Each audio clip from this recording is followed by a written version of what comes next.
cristiana y no musulmana. España cristiana, no musulmana.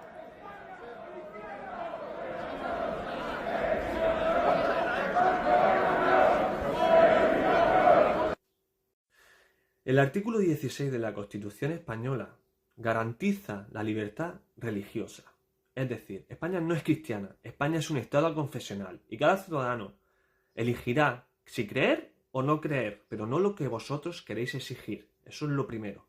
En segundo lugar, muchos de vosotros que no conocéis la historia y como esta manifestación es en Madrid, os voy a comentar que la palabra Madrid viene de origen árabe y fue el emir Muhammad I de Córdoba quien decidió construir una fortaleza en el siglo IX.